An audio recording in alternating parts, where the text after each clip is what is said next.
Good afternoon. Happy Friday and happy Labor Day weekend on this September the 4th, Labor Day weekend 2020. We got I thank you for joining us again today with our Facebook Live with Labor.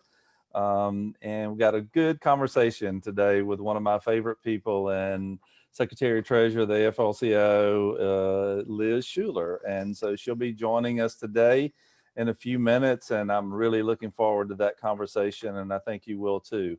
This is Labor Day. We always have a lot of battles that we've been fighting when we get to Labor Day, and a lot of things to continue fighting for. It seems those never end. This one is no different. I mean, we're up against an economic crisis, a healthcare crisis, and a health crisis as well, and a civil rights crisis. When you think about everything that we're dealing with this Labor Day, this is not like none other that we've ever in our lifetime has faced. Can't help but to start with the number of coronavirus. You got 6.2 million people now that has been impacted by the coronavirus. We'll surpass 190,000 deaths over Labor Day weekend. One of the things that stood out this morning on the CBS on This Morning show on the national news, they had this report and the headlines, Wall Street booming while millions laid off and unemployed. And they talked about, since March, over 59 million Americans have filed unemployment claims. But at the same time, the New York Stock Exchange has soared by 42%.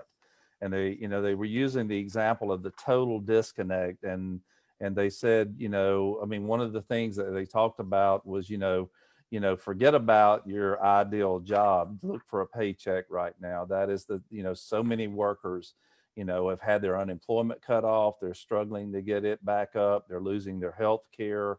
And at the same time, 50% of our population has no stocks that they own. It kind of reminds you and takes you back to the economic crisis of 2008 when so many Americans, lost their jobs, lost their homes.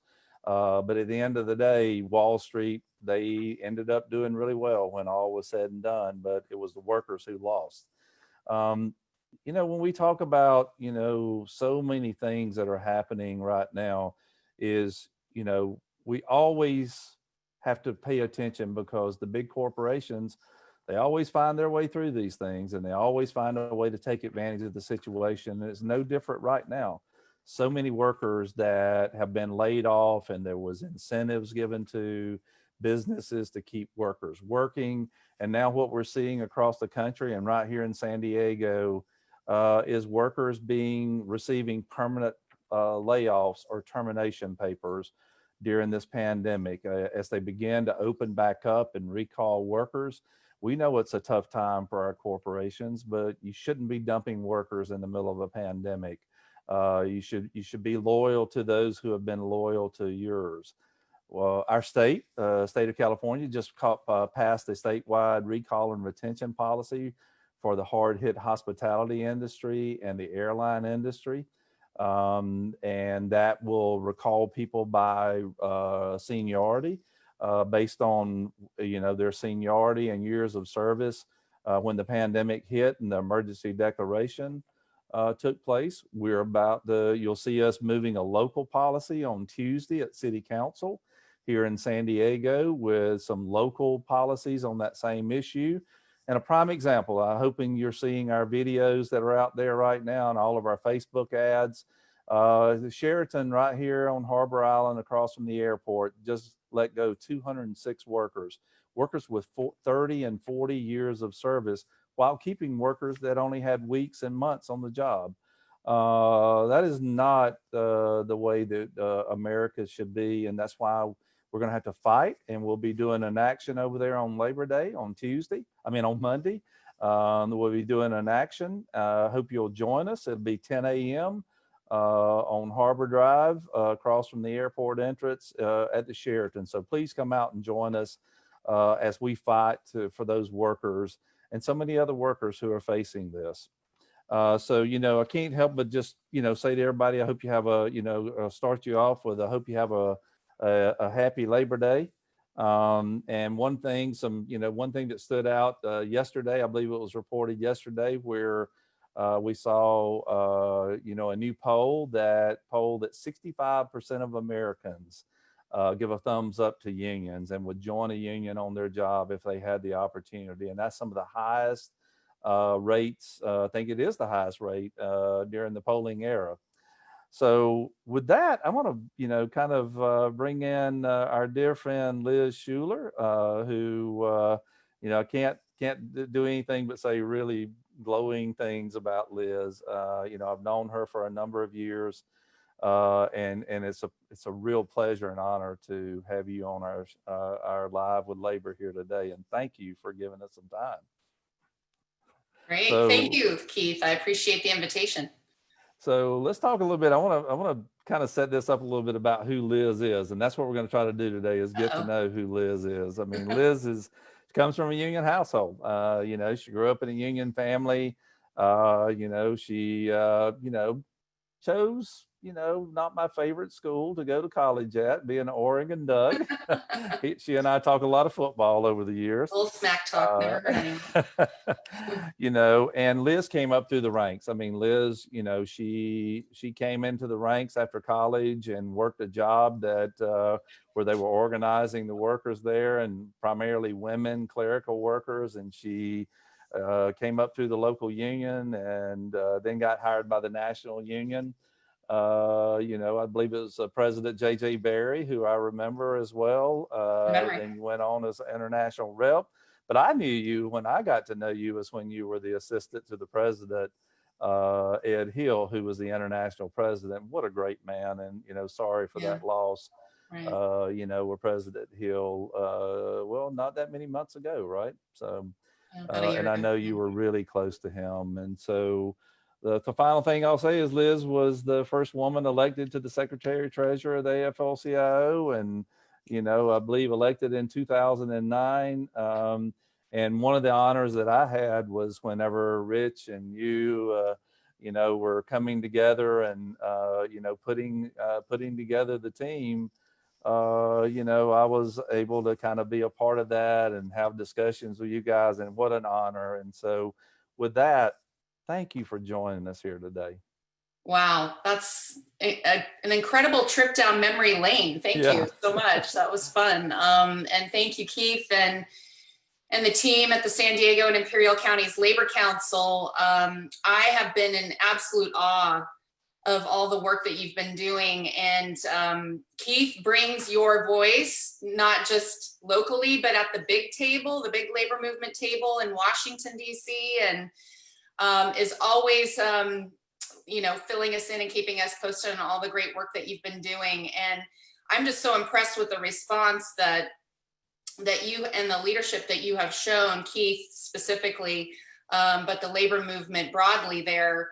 And you touched on the recall and retention fight that you're focusing on. And I was absolutely disgusted when I heard about the Sheridan's ruthless tactics, seeing the images in that video that you posted of the Workers Unite Here Local 30 members who are fighting, who are standing up. And I just want to say that we will be with you every step of the way. And I'll be cheering you on virtually with your action this weekend. Well, thank you very much. And it's such an honor, to hear you say that, because I know you're seeing similar things going on all over the country. And, it's not just unique to San Diego. It's these are the kind of battles that are brewing all over the country.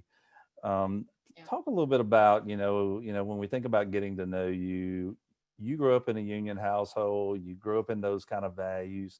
Talk a little bit about how that shaped the woman that you've become. Wow, I feel like I'm on Dr. Phil or something, or reality TV. But, I did grow up in a union family.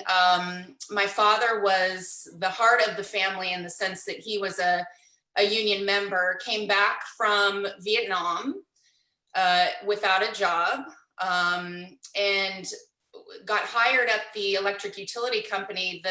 the company often gets confused with PG&E of California, but it's really Portland General Electric, PGE. And he started as a hole digger for power poles, basically literally, digging the holes.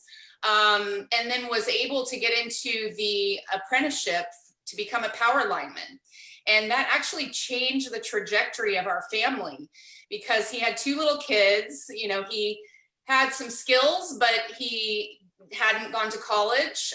He was a veteran and had come back from the war and needed a steady job. So when he was able to get on with the power company and get into that lineman's apprenticeship, he started that laddering up that we see so many folks being able to do in their careers when they join a union. And so he worked his way up through the power company. He ultimately became what they call a special tester. He was in charge of going into people's homes and figuring out why their power wasn't working. So I learned so much from him growing up.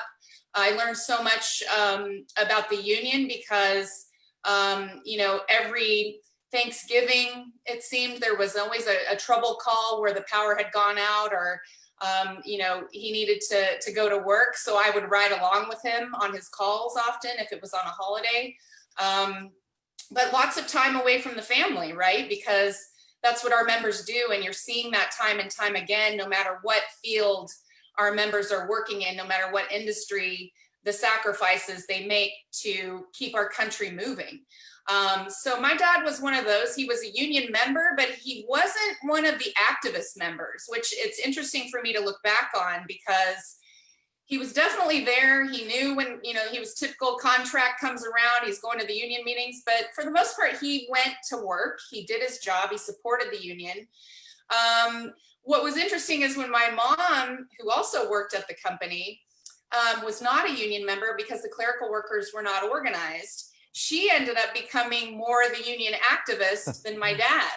And that was how I got my start, was, working through college at the utility company where my parents worked, seeing the treatment of the clerical workers, how they were treated differently from the power line workers who had a union. And the company gave the folks in the union a lot more respect.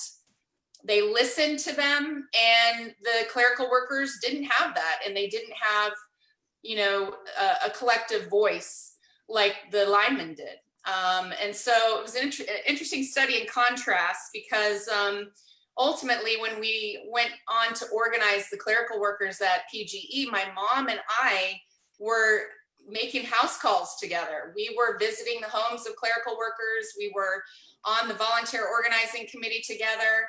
And I just crack up because there's always a lot of focus on my dad as the union member, but my mom ultimately was also a tremendous influence in terms of union values, what it means to come together collectively, to have more of a voice. And it really wasn't necessarily about pay in the workplace as much as it was about, and don't get me wrong, that was important, but it was also about respect. Yeah. And we hear that over and over again, that a lot of union organizing drives are really about people wanting respect and dignity and fair treatment, and to be recognized by their employer for the value that they contribute in the workplace. So that was what molded and shaped me.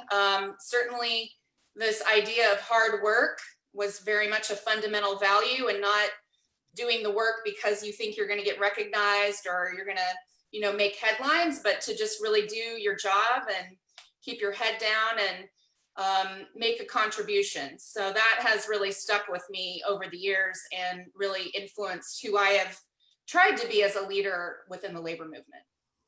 Well, and sticking kind of the theme of, your organizing. I mean, I came up that's how I got my start as an organizer as well. And it really helped shape your vision when you begin then to think about, as you go up through the labor movement and you think back on those times, it helps really ground you of the things that you should be willing to fight for, because those, if you didn't have to go through an organizing campaign, you know, it can be tough. You know, Oh, and and that, yeah, the I can corporate, imagine, you know, trying to break the ground with women workers as well. I mean, and you know, because they sure enough would come at you then. Talk a little bit about that too, because like right now, just thinking about you helping to organize those primarily women workers, you know, into a bargaining unit, but now you still look back at the stats today and see so many, you know, the impacts on women during the COVID era, where you know the issues with trying to deal with childcare, you know, schools aren't reopening, you know, losing health care, so many things that working women, you know, are having to deal with, but trying to keep their jobs at the same time. Talk a little bit about the value of that union card for working women, because on average they're still paid 30% less than women are paid 30% less than their male counterparts for the same work. Talk a little bit about that value of that union card and why it's so important. yes. And you started by talking about organizing, and Hmm. yes, my local union, IBW Local 125, was a power lineman's local. It was a electric utility local with electric utility construction, tree trimming, flagging, public sector, private sector, federal sector utilities. And so we had a very diverse bargaining unit. You know, we had over 55 different contracts, and you know, thousands of members all throughout the Pacific Northwest in 4 states. So it was a challenge, primarily because we had such a diversity in membership, but I was the only woman on the staff. Wow. Once you know, the organizing campaign at PGE ultimately failed, by the way, with the clerical workers, because the company came at us with everything they had. Yeah. They ran a classic union busting campaign against us. And people were scared. You know, in particular, when you're talking about a unit, a potential unit of women, and the local union was predominantly men in the bargaining unit, they knew the local union knew they needed to hire some women to help with the organizing, right? Because you want to have union organizers that are reflecting the membership you're seeking to organize. And so that was challenging during the organizing campaign. It was then challenging also knowing that I wanted to join the local union and continue to organize and continue to make an impact, but I was the only woman on the team. And I don't know if you know power linemen very well.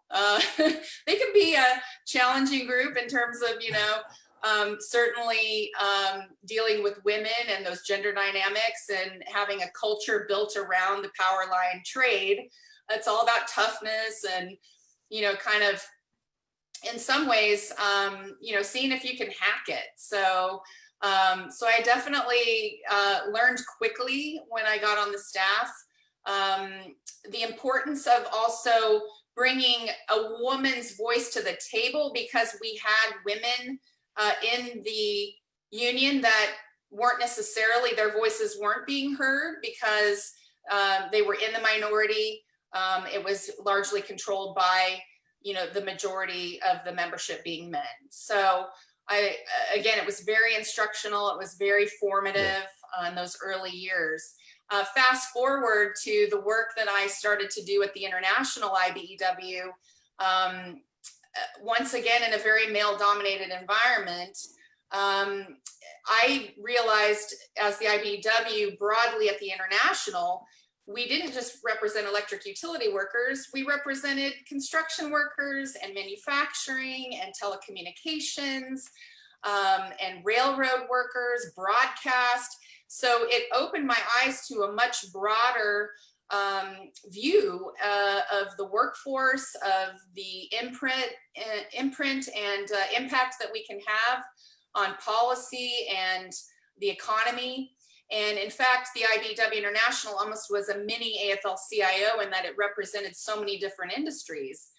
So that's when I started really coming into my own as far as activism with women's issues how we can use the collective bargaining process to advance the cause for women, how we bring a union voice to different tables and debates that have to do with women's issues, because the labor movement is the largest women's organization in the country.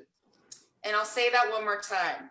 The labor movement is the largest working women's organization in the country. We have 6.5 million women. And you think about the Planned Parenthoods and the Emily's List and all these other women's organizations, they do not have the membership or voice or scale that the labor movement has. So yes, we should be, the union movement is a movement for women, and we should be flexing that muscle and throwing our weight around to fight for the issues like you suggested around equal pay, right? I always say the best way to get equal pay for women is to join a union, because when you have a collective bargaining agreement, you're negotiating based on a job, no matter, you know, your gender, your race, your religion, all of those things are equalized in a union contract, right?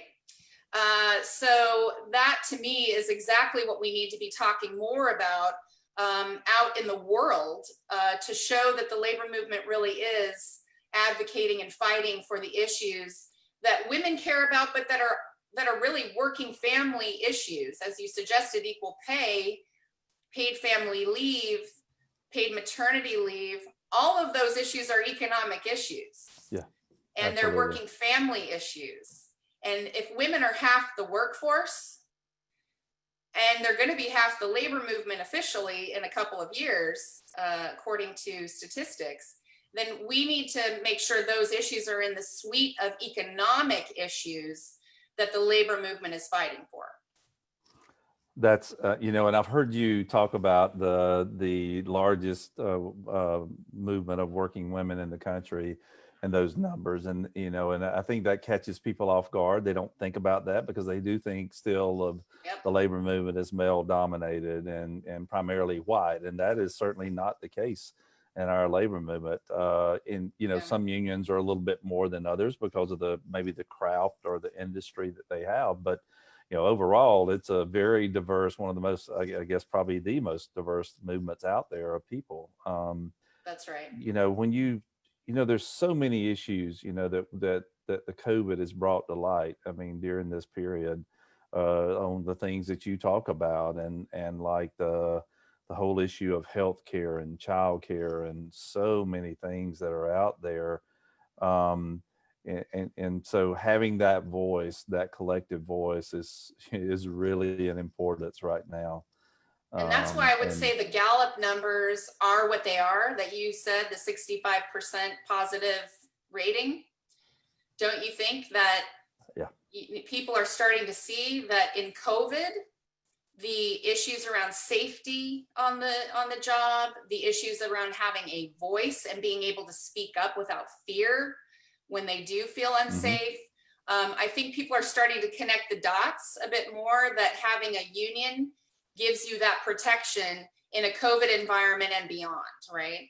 I don't know. No, I agree with you. I mean, I think those are the kind of things you read down in there that we hear over and over again is it has, you know, you know, people have had a real awakening around this COVID and how quickly things can turn on you. And we saw the fragility of our economy, you know, that workers, I mean, because the one thing you talked a little bit about our work with the food pantries when we were, you know, we were talking offline, but then when we started up, and I appreciate the things you said, but the one thing, you know, when I talk about food insecurity, is it was that quick when the pandemic hit and workers were out of work. I mean, like we were 10 days in when things had like really hit, people had been hit. We were like 10 days in when we did our first distribution at the stadium. With the first one was with the food bank, and we were set up for 1,200 people. And the police estimated that they had to turn away 5,000 cars. You know, we had let the 1,200 in, that they had to turn them away. That's how many people that quick were hit. Talk a little bit about what you're seeing from our labor movement, because they, yes, we've primarily focused on food. We've also helped with, rent, help getting people to rental assistance and utility assistance. But talk a little bit about the way our labor movement is transformed into social service organizations. Yeah, and as you were talking about what you were doing with food distribution, I was thinking about my sister, who is a cafeteria worker at the Portland Public Schools in Oregon, and she was right there when you were talking about, in early March, they started trying to transform the food for the students, the children, and their families. Had to be, they had to pivot really fast, because most kids who, are food insecure get their meals through their school, right? And so my sister was on the front lines as an essential worker, both, packaging and distributing food. And it was not just for the kids, it was for the families. And once they were able to get that set up, they had people coming in to pick up the food, and she was not allowed to wear a mask at first. And it just was so terrifying thinking about her not necessarily 6 feet apart, delivering or handing out these food baskets every single day to families who were in need. And the school said, "Oh, we don't want you to wear a mask because we don't want you to scare away the families." Yeah. And this was before we really knew the importance of PPE and, what was needed, what the distances were, what the safe practices were. And so she did that for several weeks. And I know there are workers all over this country who have stories just like that.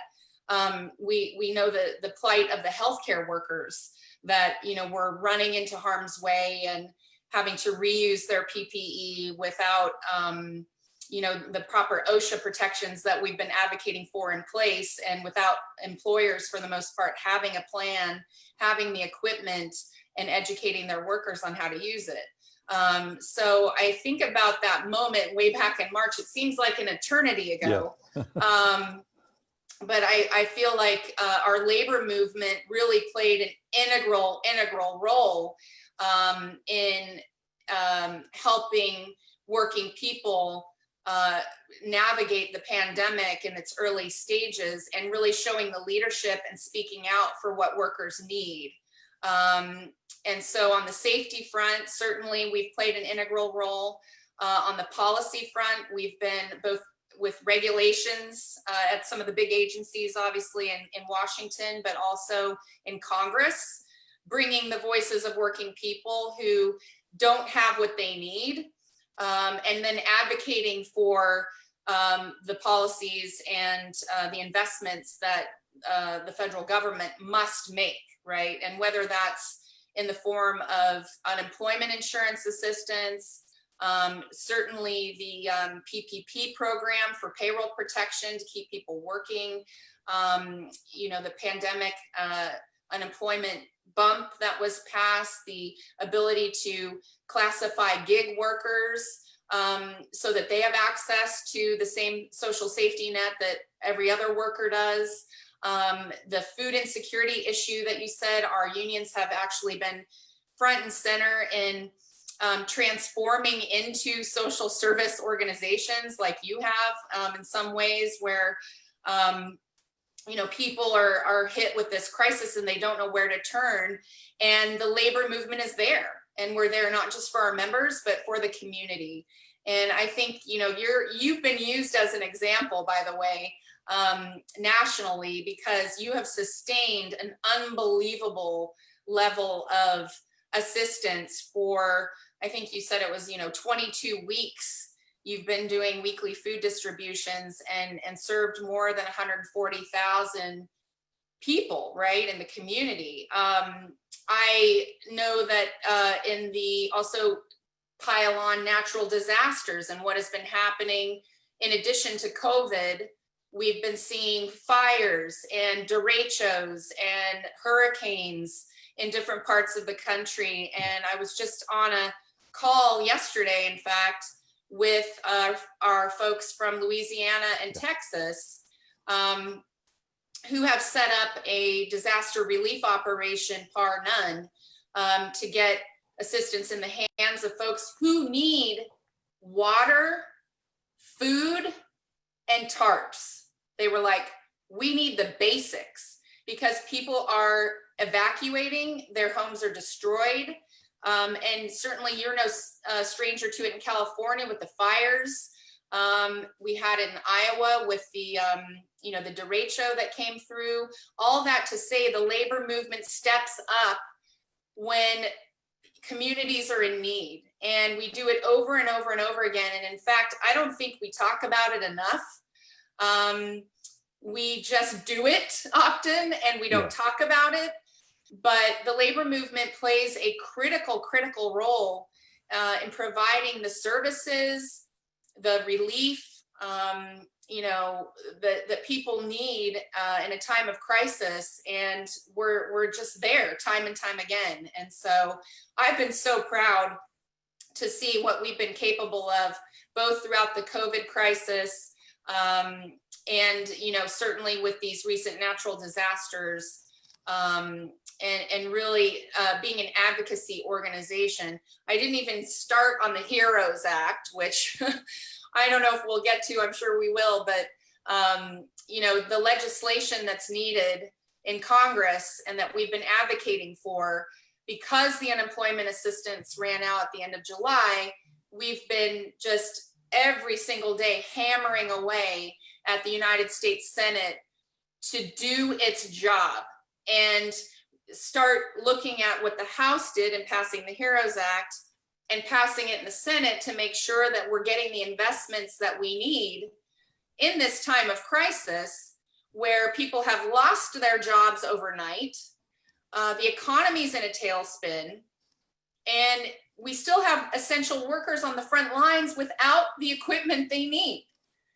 And so that's why it's absolutely essential that we get the HEROES Act passed. And I know that you've been, working on this at the local level to mobilize around it.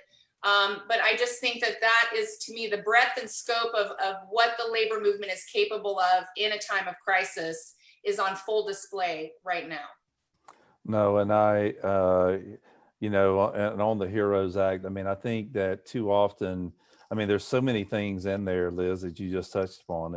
It's, it's giving that additional assistance that's so needed on the unemployment, and yet Mitch McConnell and them are blocking that. They don't want to give the extra money, so they don't want to provide money to state and local governments right now, who have been the ones taking the brunt of so much of this over the last few months. Our schools, you're wanting to open up schools, but you don't want to provide the assistance. Talk a little bit about all of those pieces that are in this.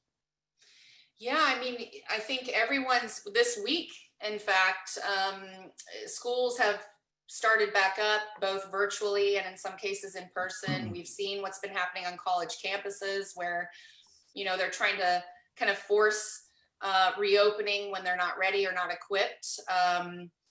But in terms of the virtual learning, I just have to say, you think about the burden that has been placed on our teachers and school-related professionals to pivot on a moment's notice last March, and then to continue, to figure out what that model looks like in the middle of a pandemic is just absolutely heroic. And so folks have gone back virtually, I think, this week, in the last week or so. And, working parents who are also working from home, trying to figure this out, turning their kitchen table into a classroom and trying to manage it all. And it certainly has fallen disproportionately on working moms. And I guess, I used this example the other day on a call I did, that a woman that is an essential worker in Texas, her name's Tanisha Woods. She has 4 young children at home. And I'm just picturing how this goes, right? She has not had a day off work since the pandemic began. And she is in a hard spot because she wants to enroll her kids in daycare, but she just doesn't feel like it's a safe option, right? And so the only way she's been able to juggle it all is with the help of her own parents who watch the kids when she's at work. But yet she is in constant fear because she's afraid she's going to bring the virus home, or perhaps expose her parents who are immunocompromised, because she's going to work as an essential worker, right? And so this is about a family trying to piece it together. And this story is just emblematic of parents all across the country who are trying to figure this out. And I think, you know, as I said, working moms have took on an outsized share of the burden. It is unsustainable. Yeah. And we do not have or place value and investment in our childcare system like we should in this country. If you look in other countries that know how to do this, you know, they have investments in childcare so that people can go to work without fearing what's going to be happening to their kids during the day. And that's just another reason why we need the Senate to pass the HEROES Act. Because the HEROES Act actually would provide more funding for childcare and make that funding more accessible to essential workers. It would expand paid sick days and paid family leave for millions of workers. And, you know, our economy cannot work without addressing this issue of childcare. And it's not just working women, it's working parents broadly. But we want to make sure that that investment is front and center. If the HEROES Act isn't addressed, this should be a major driver in the election coming up in November, because I think it's hurting so many working parents, and it needs to be addressed.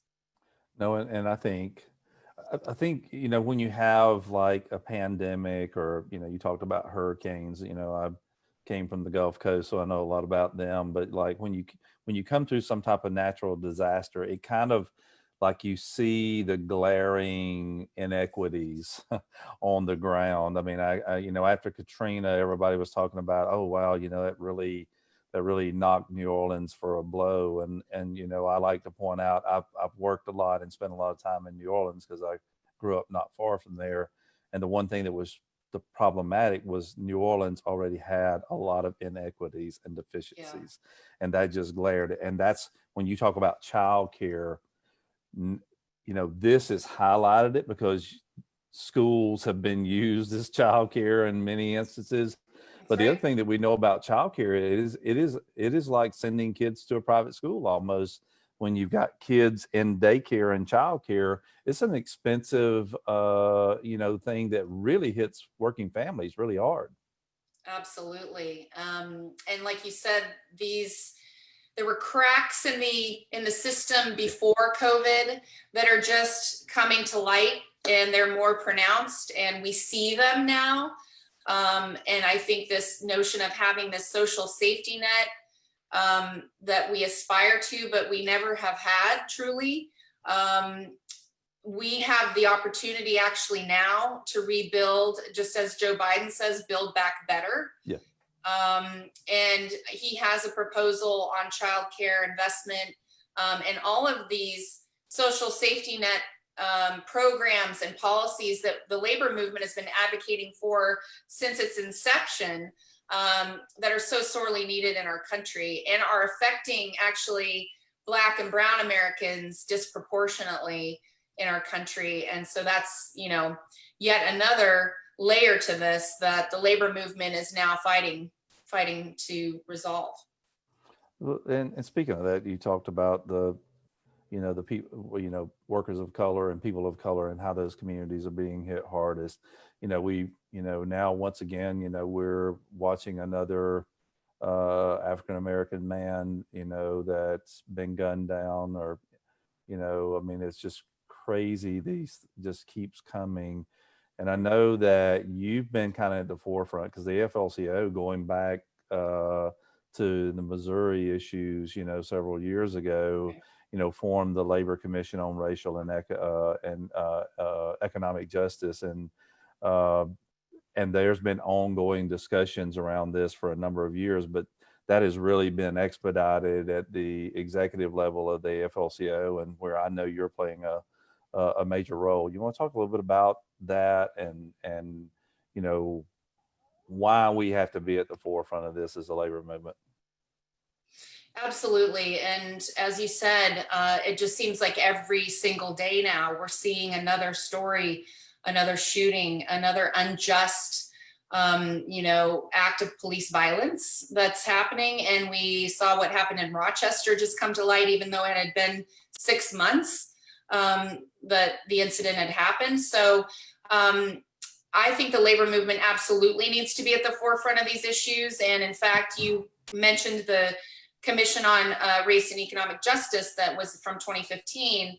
We had a whole suite of policies and statements and resolutions that we passed, but hadn't really been aggressively implemented. And so now we are tasking our leaders and holding them accountable to say, we must be at the forefront of these issues. We have to be, as Rich Trumka always says, at the tip of the spear in terms of change and making sure that this reckoning actually is real this time.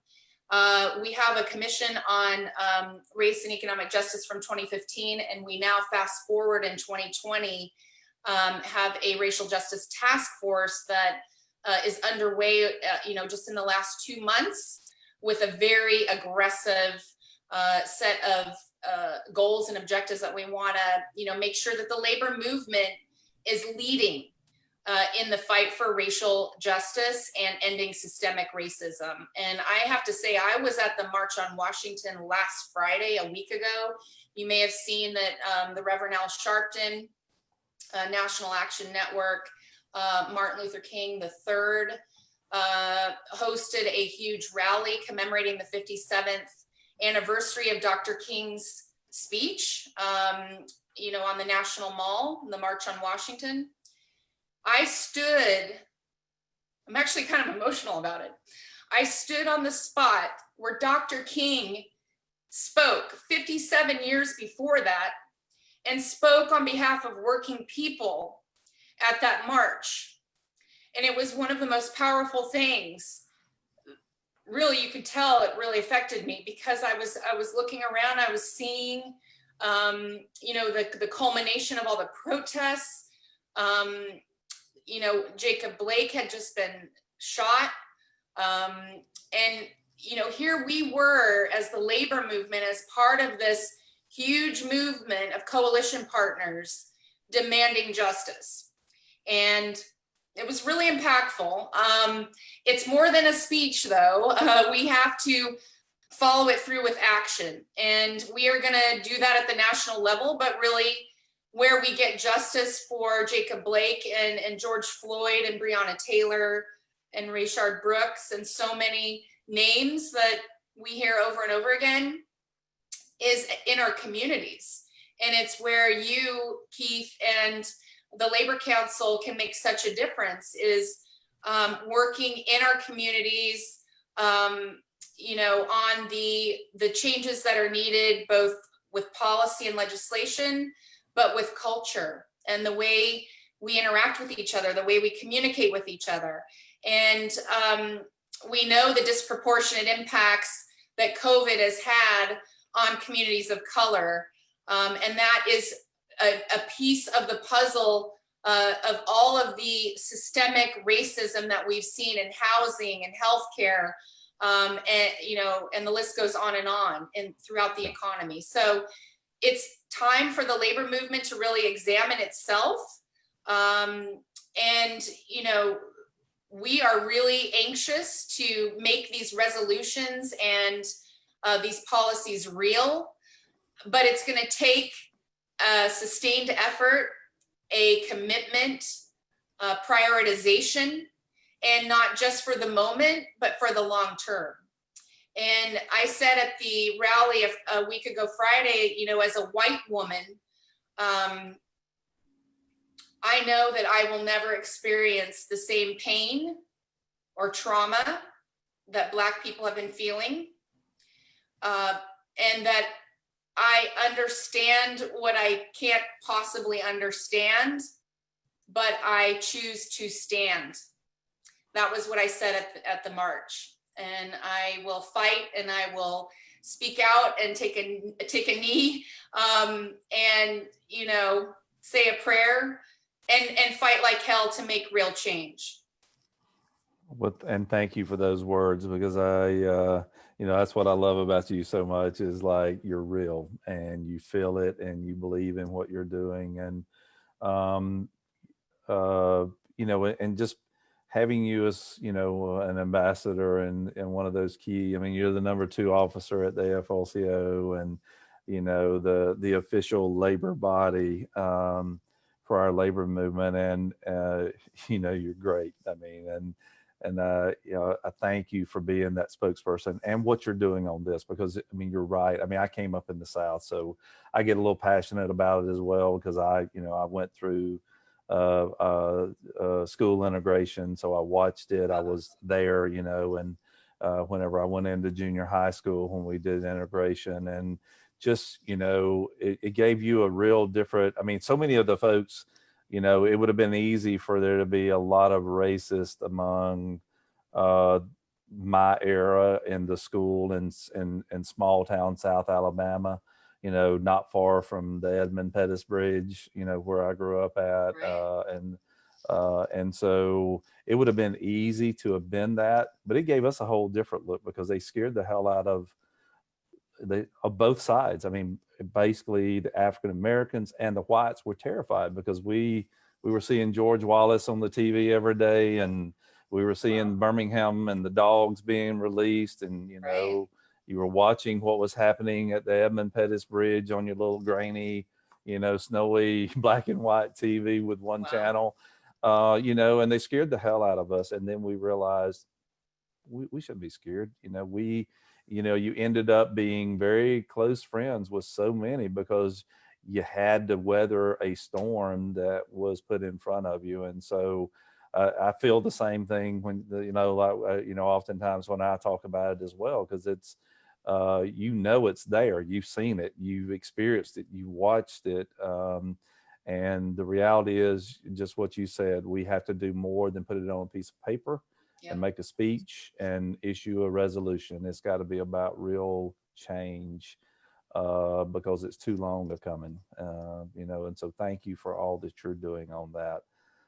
Let's talk a little bit about, you know, because on the get to know side, which I think people, you know, have a much better understanding of who you are and what you believe in. But talk a little bit about the day in the life of the Secretary Treasurer position at the AFL-CIO. You know, pretty important position, and a lot of things that's, you know, happened since you've been in office. Talk a little bit about a day in the life. Well, officially, you know, there's the Secretary Treasurer, obviously, is the Chief Financial Officer. Constitutionally, I'm in charge of the finances, and I take that role very, very seriously. The secretary portion of it is, you know, obviously keeping kind of the archives and the history and the recording of what we do as a federation. And then the treasurer part is the money part, which, you know, I like to think I have the power of the pen sometimes signing those checks, but I personally and my team treat every dues dollar like it would be coming out of our own pockets. We use the scrutiny, the responsibility, we take it very seriously. And, you know, we make sure every dollar is spent with absolute care. And to make sure it's going it's being spent as effectively and efficiently as possible. I will say I wear a lot of different hats, and I've, you know, take the financial piece of the role very seriously, but I also have been tasked with, you know, working on a number of different initiatives that Rich Trumka has tasked me with. So I like to, you know, kind of make sure I'm keeping my eyes very focused on those areas of work.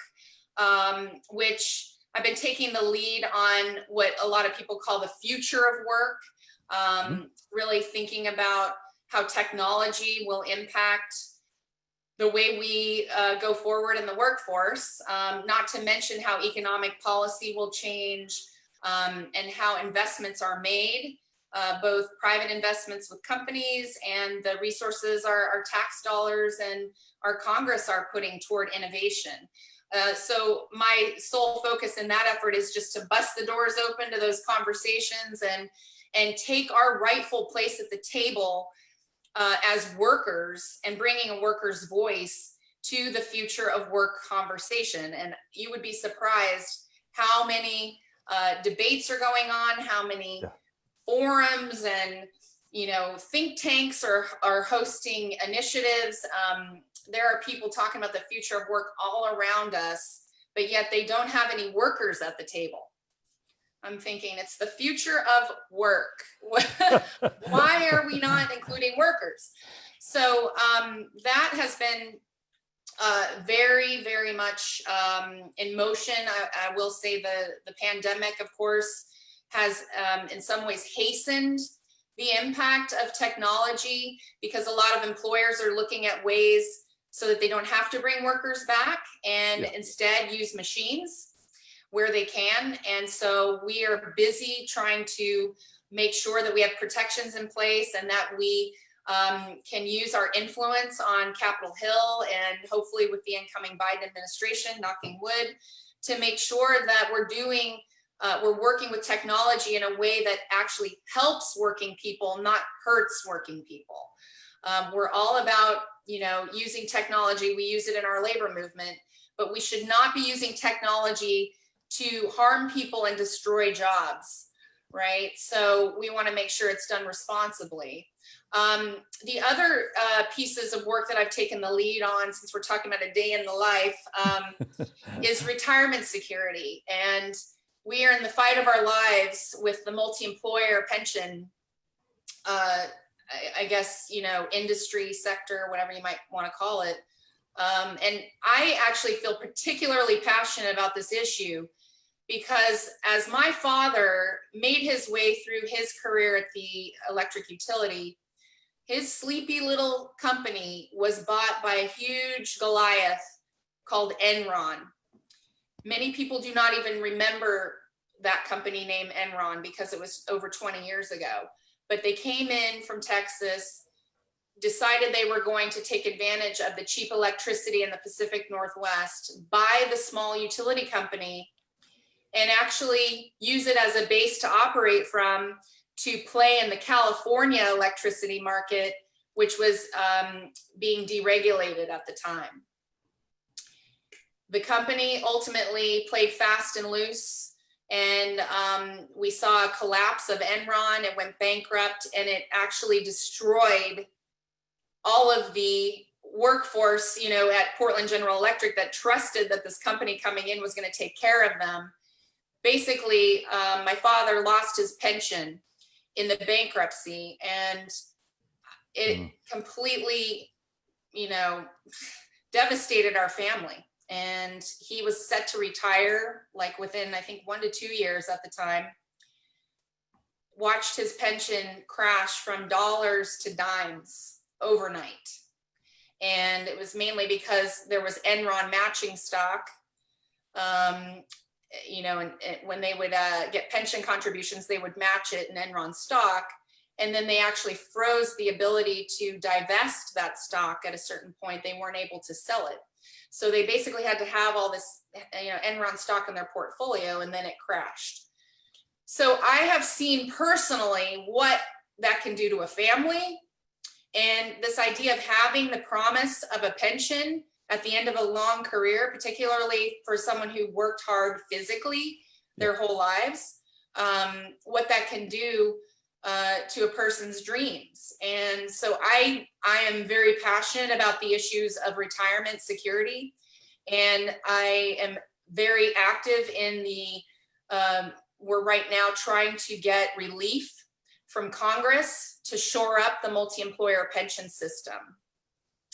And that is also in part of the HEROES Act. So So that's been consuming a lot of my time. Yeah. And then I guess the clean energy economy, I've been working a lot with trying to make sure that when we pivot into more and more use of alternative energy and, try to figure out how we address climate change, that we do it responsibly, we do it with workers first, and that we are looking to create good high road, high wage jobs in the process. And so my background in the electric utility industry kind of lends itself to that. And then finally is workforce development. When we're talking about the work of the future, we are going to have massive transitions, right? As technology is coming into our workplaces and perhaps displacing people, what are all these workers going to be doing? We need to train them up into better jobs and better paying jobs and more secure jobs to work alongside technology and do it in a way that actually improves people's lives. And the labor movement is a center of gravity for training and workforce development, unlike any other. And then here's another, people on Twitter, if you want to tweet this.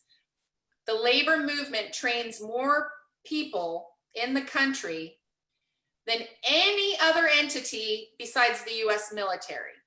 So the US military trains the most, the labor movement is second. So we should be at every table talking about the future of work and taking ownership of the role that we can play to help workers find their way into better jobs when the technology revolution continues to take place in our workplaces. Wow, that's a lot of hats. And I knew I had the pleasure of working in the building with you and the team, and see all the different things that are encompassed by our labor movement, and especially at the AFL-CIO. So we're bumping up against our time, but any last words? It is Labor Day weekend. We've covered a lot of stuff, but any final words? I know it's the official kickoff, per se, for our political program, Labor 2020. We have a lot of big hopes, and it's about getting our union members out to vote because we can make a difference. But any final words on this Labor Day you would send us out of here with? Wow. Well, happy Labor Day to everyone. Thanks for tuning in. And thanks again, Keith, for all of your hard work, and just absolutely grateful for your team, the board, the activists, the leaders of the CLC. And I just want to say thank you in advance, because I know you got a big fight on your hands, as we talked about this weekend. You're going to be out car caravanning, and we're with you again 100%. And I think, in this day where we are still fighting this pandemic, there's a lot of focus on essential workers. I know when I walk through my neighborhood, there are signs in people's yards saying, thank you, essential workers, thank you, healthcare workers. I think the best thing we can do now to show gratitude for the sacrifices of those workers is to vote. And I think if we want, to get frontline workers the protections they need, then we have to vote. And if we want, better pay for our workers, better retirement security, giving more people the chance to form a union, then we have to vote. Because the only way we're going to make the economy better for everyone is to elect the people that are going to make those policy decisions and stand up for us and fight for us. And so that's what we need to be singularly focused on for the next 60 days. And I know that everyone's, got their eye on the presidential election, but we absolutely need to win back the White House, but also take back the Senate. And also all of those important races up and down the ballot. Yeah. And I know you've got a lot of races locally that you have your eyes on. But I just wanted to give a pitch before we go about the importance of our members being the driver behind getting people to register to vote and to vote by mail and get those ballots in quickly. And I know we have a new tool that we've launched. I think it's workersfirstvoteunion.org, if I'm not mistaken. I think that's it. I saw it yesterday on the call yesterday. So in terms of California, you know best about your rules, regulations, and timeframes. But just knowing that the labor movement can be the power behind getting people to vote by mail, and also be those poll watchers on election day to make sure the process goes smoothly and prepare people for inevitably, you know, the fact that we may not know all the results on election day, and to not panic and to trust the system, and to know that, you know, we have a democracy that we are going to fight to the death to preserve, and make sure working people's voices are heard, and that we elect the people who are going to be our champions. So thank you for the work that you're going to do over the next 60 days, and all the best to you for Labor Day and beyond. Well, and thank you. I want to thank you for joining us, you know, and if you'll hang with us for a few minutes, Liz, but thank you for joining us. I want to thank everybody for you know, those that joined us on today, and this will keep moving on our Facebook page. So, you know, don't hesitate to post those questions and things, and we'll be paying attention to them, but I'm sure Liz's team will as well. Yes. We hope you have a safe and you know, and happy Labor Day. Enjoy, because it's about honoring work and all that we've done. And so many of you have given so much, especially during this pandemic. And you deserve that day to honor everything that you've done. And then if you want to do a little extra, come on out on Monday morning, Labor Day at 10 a.m. The Sheraton San Diego on Harbor Island, across from Terminal 1 at the airport. You'll be able to hear us. We'll be out there. We'll be driving a few cars around, and you know, we're on that fight for workers that are being done wrong, and that is what Labor Day honors as well. So thank you for joining us. Have a safe and happy Labor Day.